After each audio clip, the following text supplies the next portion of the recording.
Boa noite, pessoal. Tudo bem? Vamos começar o nosso estudo fazendo a prece, rogando a Deus e a Jesus por todos aqueles que se encontram enfermos, nos hospitais, em suas casas, para que a nossa vibração de saúde e de fraternidade os envolva a todos, restaurando o equilíbrio do corpo, da alma. Pai nosso que estais no céu, santificado seja o vosso nome, assim na terra como no céu. O pão nosso de cada dia nos dai hoje, perdoe as nossas dívidas assim como perdoamos os nossos devedores, e não nos deixeis cair em tentação, livra-nos de todo o mal, que assim seja. Então, nós interrompemos o capítulo passado na seguinte frase: as deformações emocionais que está programado para atenuar, se não corrigir de todo. Esse capítulo é a debatida influência do meio, continuando. É grave, pois, a responsabilidade de quem recebe uma criança para criar, seja filho próprio ou alheio. Se contribuir para que se consolidem nela tendências negativas, em vez de ajudá-la a refazer-se, estará assumindo cotas adicionais de responsabilidade e agravando suas dificuldades de relacionamento com aquele ser em futuro próximo ou mais remoto, nesta ou em outras existências. Nenhum de nós é uma ilha psicológica ou emocional. Somos partículas de um só continente da vida. O que fazemos ou deixamos de fazer, por incrível que pareça, pode alterar condições e vivências que somente aqui, alguns séculos ou milênios, venham a resolver-se satisfatoriamente. Como dizem os modernos físicos místicos, ver, por exemplo, o Tao da física de Fritjof Capra, os movimentos aparentemente imperceptíveis do nosso minúsculo átomo individual, pois somos partículas de consciência, acarretam movimentos correspondentes no próprio cosmos no qual estamos integrados. De uma forma ou de outra, se agimos bem ou mal, criamos naquele diminuto espaço nosso uma perturbação ou uma acomodação no universo como um todo. Nenhum outro fenômeno é tão fantástico e impressionante para o ser humano que o experimenta quanto o da chamada consciência cósmica, um estado semelhante ao êxtase que suscita no ser humano a certeza dessa participação e integração no todo. As fragmentárias descrições e depoimentos que temos a respeito nos dão conta de uma sensação de perfeita identidade global, como se o indivíduo fosse o universo inteiro e não apenas um átomo consciente. Mas isso, afinal de contas, seria matéria para outra dissertação. Apenas desejamos caracterizar aqui a responsabilidade de cada um de nós, desde o momento em que um espírito começa a preparar-se para ser nosso filho ou filha, genético ou adotivo. Na verdade, para ser mais preciso, a responsabilidade recua muito mais, pois ela se arma no momento em que, por uma razão ou outra, nossos destinos se cruzaram, alhures no mundo, em tempo que nem sempre podemos determinar ou sequer imaginar. Problemas kármicos que estão sendo ainda hoje trabalhados e poderão sê-lo ainda pelos próximos séculos ou milênios, vêm sendo tecidos na tapeçaria da eternidade desde épocas que somente nossa memória integral poderá revelar. O meu livro O Exilado reproduz o depoimento de um espírito que já trazia compromissos a resolver quando foi trazido à encarnação na Terra depois de muitos e persistentes erros em remotas regiões do universo. Então, aquele filho bonito, inteligente, saudável e amigo que recebemos agora, Pode ser um amigo e respeitável companheiro de longínquas eras, que nos concedeu a honra, a alegria e a responsabilidade de escolher-nos como mãe e pai. Recebamo-lo com a energia a que fizemos jus todos nós, e com o renovado amor que desde muito nos une nos inquebrantáveis laços da luz imortal.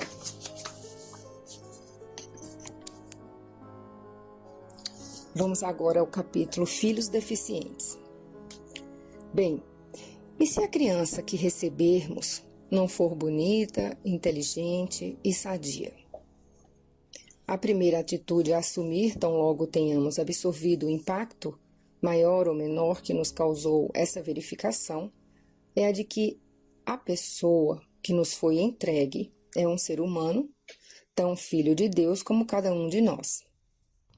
A segunda postura, tão firme e urgente quanto esta, é a de que, por alguma razão concreta, veio para junto de nós um espírito condicionado a certas limitações, contornáveis umas, irreversíveis outras, que nos compete aceitar para enfrentar as dificuldades decorrentes. O terceiro aspecto a considerar é o de que a dor, a desarmonia, o desajuste são situações transitórias. A lei divina provê para todos nós um estado final de felicidade permanente e por isso tornou-se imperioso decretar simultaneamente a transitoriedade do sofrimento. Não há sofrimento eterno em nenhum recanto do universo. Há seres que sofrem por um espaço maior ou menor de tempo, conforme a natureza dos seus equívocos, e na razão direta do esforço que procuram fazer para ajustar-se às leis cósmicas desrespeitadas e que tudo prevêem e provêem para que se realize o objetivo final da paz interior. Algumas religiões costumam chamar isso de salvação. O nome não importa, e sim a verdade nele contida. Um quarto aspecto deve ser mencionado e explicitado: o de que os pais de uma criança deficiente têm necessariamente um envolvimento pessoal naquela. Em outras palavras, têm uma cota de responsabilidade perante aquele ser, ainda que não obrigatoriamente resultante de uma culpa. O ser humano não é criado para a desgraça, para o desamor, sofrimento, angústia, e sim para a felicidade. Toda a legislação cósmica converge para esse fulcro luminoso. Não haveria o menor problema em lá chegarmos todos no tempo certo se entendêssemos que as leis divinas não operam contra nós, e sim a nosso favor. E é precisamente por isso, ou seja, porque estão programadas para nos levarem aos últimos patamares da perfeição espiritual, que elas contêm apropriados dispositivos para promover a correção de rumos em nossos roteiros evolutivos, sempre que enveredamos por atalhos. De que outra maneira iria a inteligência suprema, que foi como os espíritos caracterizaram sem definir a divindade, guiar nossos passos, senão criando leis que nos trazem de volta ao caminho certo sempre que nossas paixões nos levam ao transviamento dos atalhos. É certo que o filho que nos chega com deficiências físicas ou mentais vem com sua mensagem de sofrimento para si mesmo e para nós. Fica difícil convencer pessoas totalmente despreparadas a aceitarem situações como essas, nas quais a dor que nos causam as limitações impostas a um filho ou uma filha que muito amamos é precisamente o remédio que a lei está ministrando a nós e a eles, para que futuramente possamos chegar juntos ao território livre da paz que está alhures à nossa espera. Rebelar-se contra o medicamento prescrito para nossas mazelas resulta inevitavelmente em agravá-las. A lei está sendo, em tais oportunidades, generosa e compassiva, nunca mesquinha, dura, insensível ou vingativa. O que ela está fazendo é oferecer-nos a tão sonhada oportunidade de recuperação, refazimento, de purificação, pela qual paradoxalmente ansiamos. É certo que são severas muitas vezes as provações e sofrimentos impostos sob essa forma. Conheço alguns casos desses, dos mais difíceis, e estou convencido de que o leitor também, se rebuscar a memória, há de encontrá-los. Um caso em especial deixou em mim profunda impressão. Um menino nasceu aparentemente perfeito, mas logo se verificou que tinha apenas vida vegetativa. Não andou, não falou, jamais saiu do leito, ou melhor, dos leitos, pois viveu mais de 3 décadas. Viveu? Você perguntará. Sim, viveu, embora aprisionado em um corpo sobre o qual nenhum controle exercia. Movimentava apenas os olhos, profundos e assustados. Nos raros momentos em que conseguia cochilar, parecia mergulhar em alucinantes pesadelos dos quais despertava em pânico, como se corresse a abrigar-se no corpo que para ele era a bênção do refúgio, não apenas o poste de dor ao qual estava amarrado. Era também ali, junto daquele corpo de morto-vivo, que ele encontrava a infalível presença de sua devotadíssima mãe. Um dia, ela partiu, vitimada por inesperada complicação orgânica. Meses depois, ele também se foi. Libertavam-se ambos, tanto o prisioneiro quanto a doce companheira que amarrou seus próprios pés com as mesmas correntes que prendiam o filho àquele corpo precário. Jamais se ouviu dela uma queixa, um gesto de desalento, uma palavra de revolta, uma expressão de cansaço. E ainda foi antes dele, para esperá-lo do lado de lá. Talvez um dia venhamos a saber um pouco da dramática história que se agitara em outras eras, por trás de toda aquela concentrada dose de sofrimento, mas ainda que me fosse dada a oportunidade, jamais desejei conhecer esse drama. Foi a história de uma dor, vivida com serena dignidade e amor, e por isso credora do nosso melhor respeito e da mais profunda admiração. Podemos imaginar que o espírito daquela mãe tivesse algum compromisso a resgatar junto do prisioneiro. É até possível que ela tenha sido a causa de sérios transviamentos morais dele em algum remoto passado.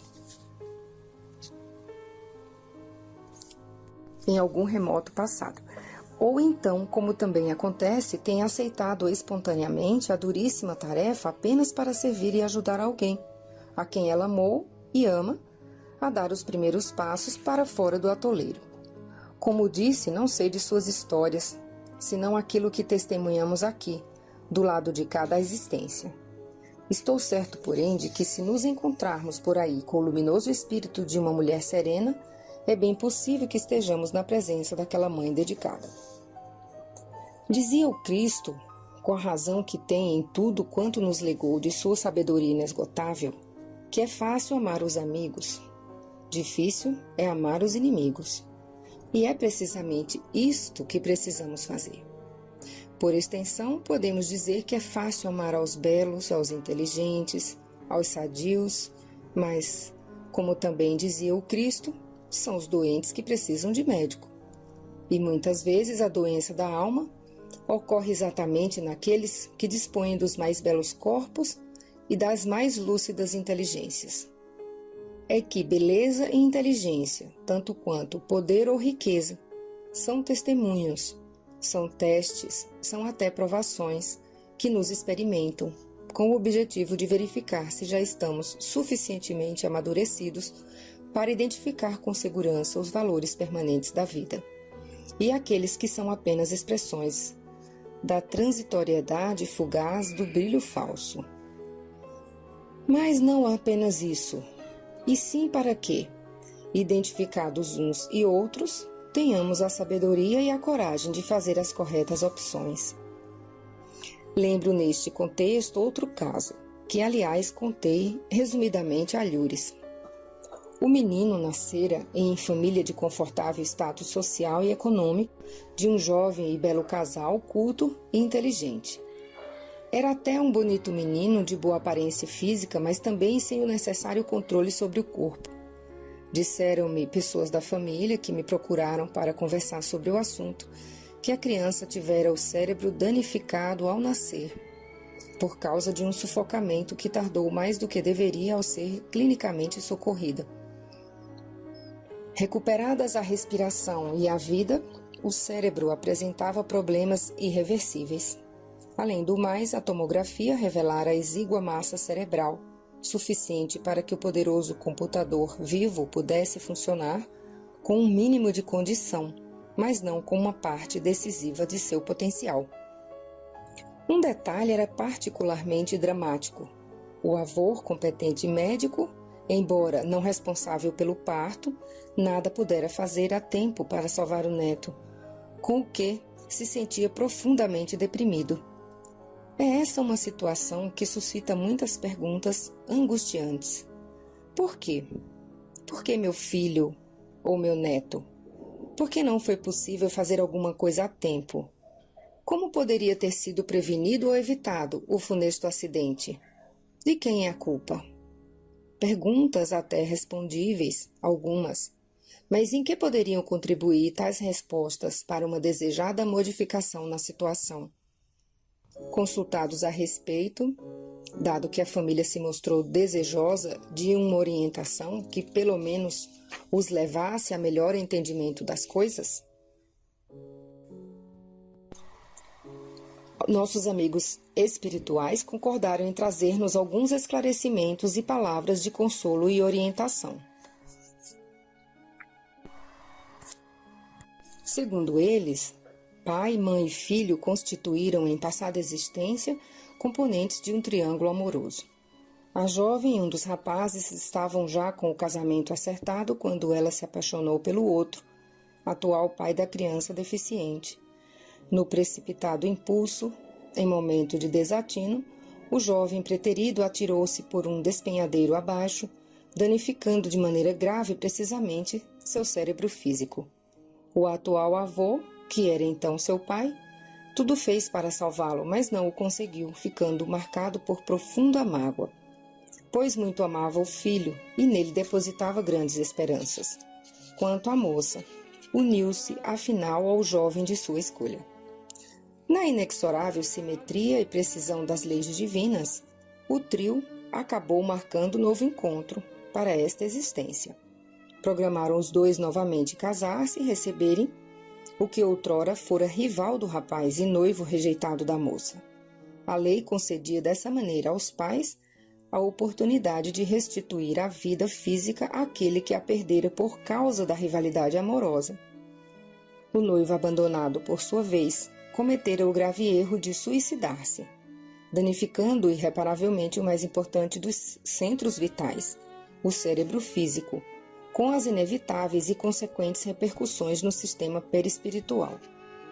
Ao que tudo indica, mesmo que não houvesse ocorrido nenhum incidente no parto, a criança teria sérias lesões ou deficiências cerebrais, o que a condenava a uma existência, se não totalmente vegetativa, pelo menos obstruída por severas limitações físicas e intelectuais. De qualquer maneira, era inevitável que ele constituísse pesado encargo para os pais, além do sofrimento regenerador que a si mesmo impunha, como prisioneiro de um corpo deficiente, por ter impulsivamente rejeitado a oportunidade que lhe fora concedida da vez anterior em corpo normal e saudável. Podemos ir até um passo mais atrás, onde certamente teríamos observado que em outra existência ainda mais remota, alguma falha de comportamento pusera-o na condição de ser rejeitado pela noiva em favor de um rival. Nada disso ocorre por mero acaso. Não somos encaminhados para a existência na carne programados para o suicídio, o assassínio, o crime em geral.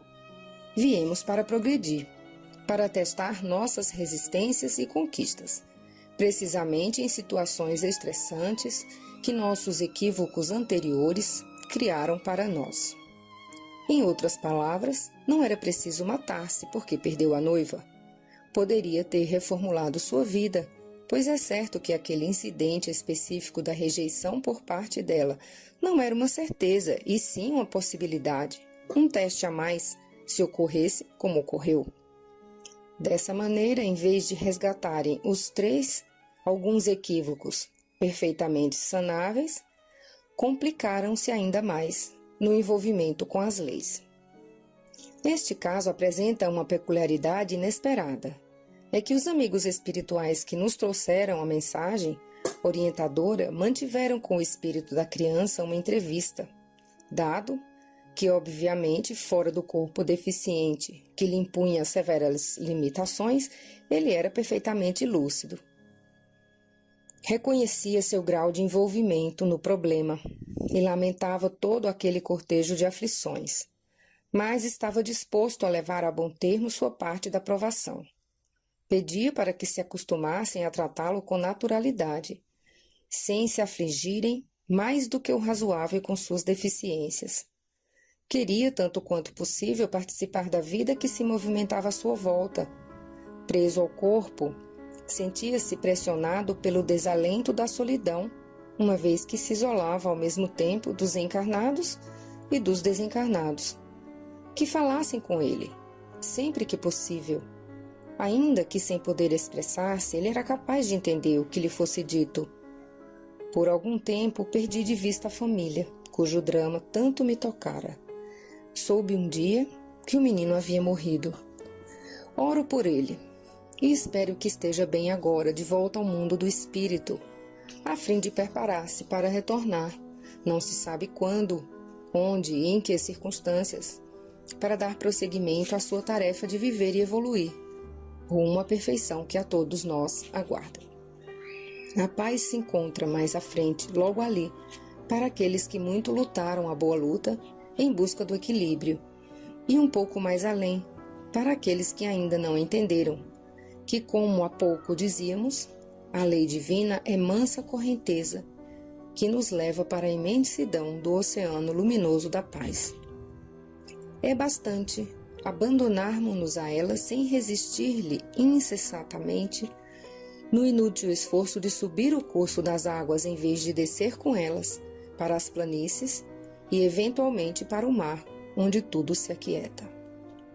Não nos preocupemos em escalar os cumes para mostrar que somos grandes, mas sim com a doce alegria do amor eterno que ilumina as planuras da vida, onde ninguém é grande nem pequeno, porque todos são puros e felizes. Que lição, então, nos fica deste capítulo?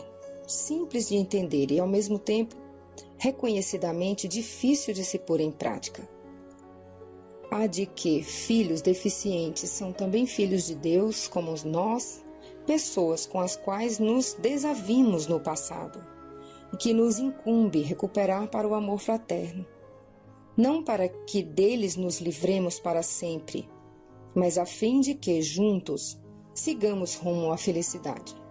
Como costumo dizer aos espíritos com os quais dialogamos, não podemos afirmar que isso é fácil.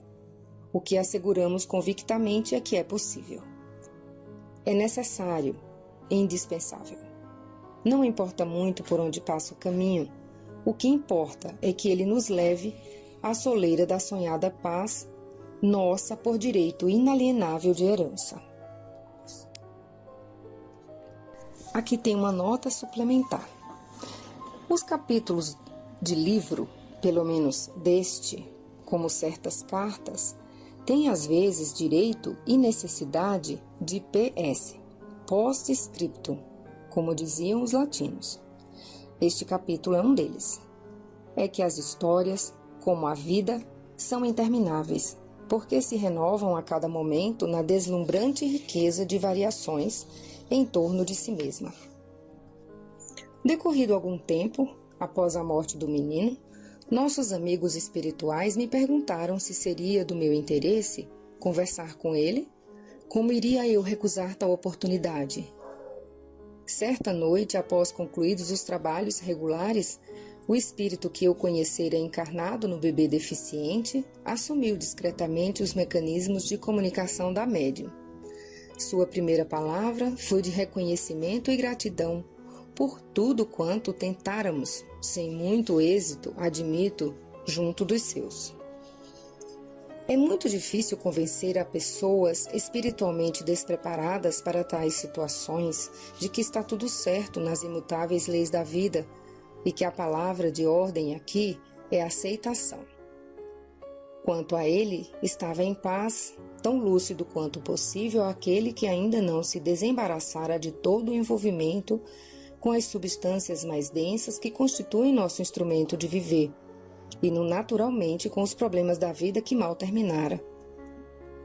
Sua visão retrospectiva podia agora penetrar mais fundo e buscar mais distante no tempo as motivações que compunham seu quadro de experiências. Lamentava o suicídio desastroso, que compreendia como gesto de rebeldia de tão trágicas consequências. Acrescentava que teria tido certos atenuantes.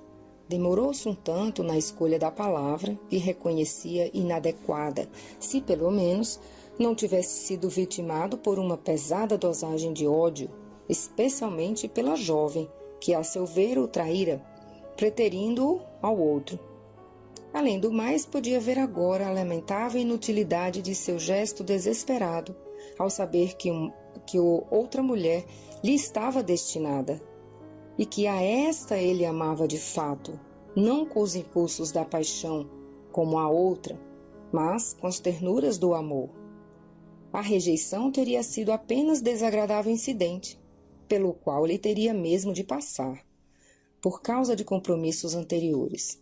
Nunca, porém, a lei programa suicídios e tragédias. Seja como for, ficaram as lições de todos esses episódios dramáticos. Estava ele informado de que, na próxima existência, não estará mais sujeito à deficiência física, que desta vez deixou-o literalmente prisioneiro de um corpo através do qual não lhe fora possível expressar-se. Resgatara, pois, o grave compromisso do suicídio, sempre encarado pela lei maior como um gesto de rebeldia e inconformismo. O mais importante para ele, contudo, era o fato de haver se libertado do rancor que nutria por aqueles que, de certa forma, contribuíram para seu aflitivo gesto, embora reconhecendo que a responsabilidade pelo suicídio fora inteiramente sua. Deu sobre isso inequívoco testemunha. Se lhe for possível, pediu ele, diga àqueles que foram meus pais que eu os amo. Confirmando suposição minha, esclareceu que sua deficiência física nada tinha a ver com a imperícia médica no momento do parto. Seu cérebro seria inadequado, ainda que tivesse corrido normalmente. Já imaginou você, perguntou-me ele, como foi difícil repor o cérebro danificado pelo suicídio com um mínimo de condições para funcionar?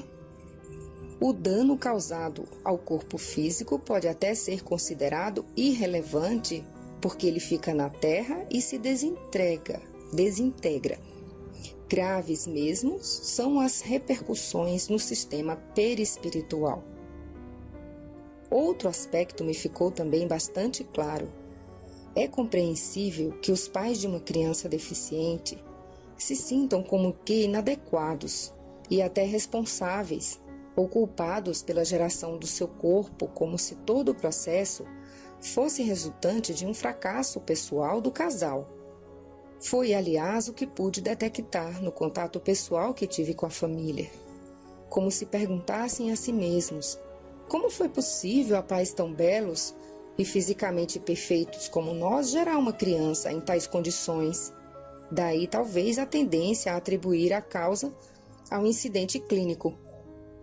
Na realidade, o sentimento de culpa subjacente não tinha aí suas raízes, mas no drama da rejeição suscitado pelo noivado desfeito em passado remoto, que ainda repercutia na memória inconsciente das pessoas envolvidas. Podia-se ainda perceber que ele ficara magoado com a moça, não tanto do jovem que o substituiu no coração dela. Teria sido impressão minha ou seria mesmo fato que eu percebera no jovem pai uma ternura espontânea pelo bebê deficiente? Uma palavra a mais. A médium, através da qual ele falou comigo, viu-o e o descreveu como um belo jovem, de tranquila aparência. Era óbvio que se sentia feliz e disposto a recomeçar a vida no ponto em que ela fora transformada. Disse-me ele que cogitara há pouco de renascer para nova experiência na terra, precisamente como filho daquela que fora e é seu verdadeiro amor, e com a qual estava destinado a casar-se na outra existência. Mas isso a lei vedava, pois ela possui seus dispositivos complacentes, mais severos. Em suma, a convivência com os amores ficou adiada, até que tudo isso se ajuste, como Cristo ensinou.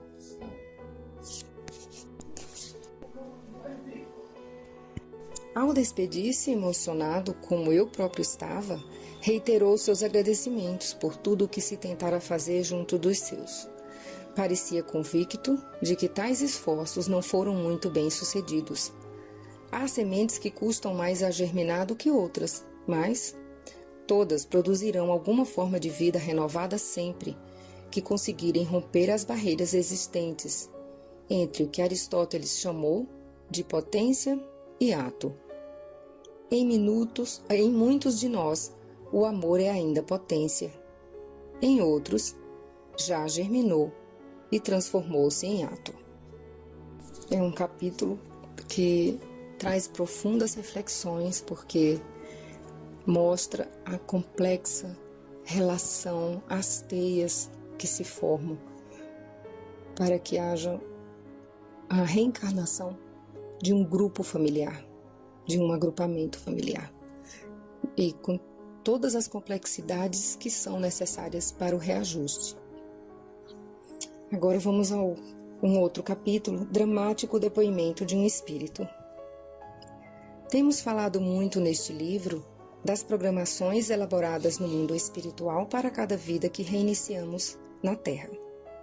Tais projetos envolvem complexidades que mal podemos imaginar, tais como pesquisas do passado, avaliação de possibilidades futuras, identificações e localização de pessoas com as quais devam ser negociadas futuras atividades, atento exame de condições sob as quais os espíritos programados para uma tarefa coletiva tenham de renascer, como deverão ser encaminhados, que tendências estimular, desestimular ou combater, que virtudes enfatizar, que erros corrigir, até onde poderão suportar pressões corretivas, que problemas devem ficar para mais tarde em outras existências. Enfim, é um mundo de imponderáveis, de incertezas e possibilidades, nas quais inúmeras variáveis são postas em discussão e avaliação, a fim de armar-se um esquema viável dentro do possível, ainda que nem sempre o ideal. No entanto, quantas vezes, depois de tudo equacionado e montado, os espíritos vêm para a carne e deixam de cumprir a parte que lhes toca e tudo se desarma de novo.